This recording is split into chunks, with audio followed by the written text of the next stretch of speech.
Hi, my friends. It is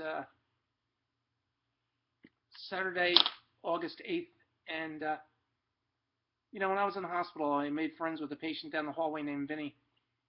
Vinny had been a teacher at Holy Family High School, newly married, taught English, directed the school play, coached basketball, and then one day while I was teaching in class, he got dizzy and he fainted, and they brought him to the emergency room where he slipped into a coma. And after weeks in a coma, he came out of it and he was quadriplegic. What had happened was they believe he had been bitten by an insect which infected his central nervous system. And Vinny was a quad, paralyzed from the chest down, partial paralysis in his hands. And Vinny spent a year and a half in the hospital. Pressure sores, kidney problems, respiratory problems, you name it. Vinny had the ailment. And when it was time for him to go home from the hospital, he was too sick to even get in the car. An ambulance brought him home.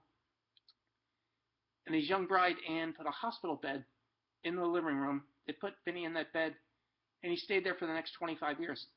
So I went out to see him once, but then I had to go back to college, get a job, and we lost touch. And then I was afraid to call because I thought he might have passed away. And after a couple of years, I got the nerve up to call, and Anne, his beautiful wife, answered the phone for him, held the phone for Vinny. We were talking, and I could hear all this noise in the background. And I said, Vinny, what's that noise? He said, I don't think I told you. We adopted 3 boys. I said, are you crazy? Aren't you still stuck in bed? And he said, yeah, I used to be a teacher and a coach, but I encouraged the older boy to help the younger boys, and my wife's like a drill sergeant, and we're living our dream. We're one big happy family. A couple of years later, I call again. Now it sounds like World War III over the phone. And I said, Vinny, what's all that noise? He said, I don't think I told you. We adopted 3 more boys, 6 boys.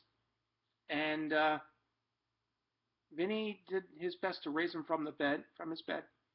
His wife brought the boys to mass every Sunday. Every Sunday they had ties on and they sat in the front pew. And when I went to Vinny's funeral, when he went to heaven, those boys were all grown up. They were men. And they were the pallbearers at the funeral. And as they guided their father's casket down the aisle of the church, I'll never forget the look of strength, conviction, courage, and determination in their eyes. I thought, what a gift.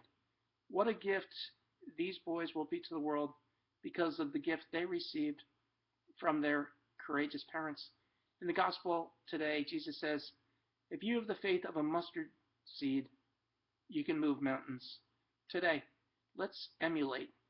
Well, let's look at Vinny and Ann as our role models, and let's live a life of faith so we can create miracles too. All right, God bless you.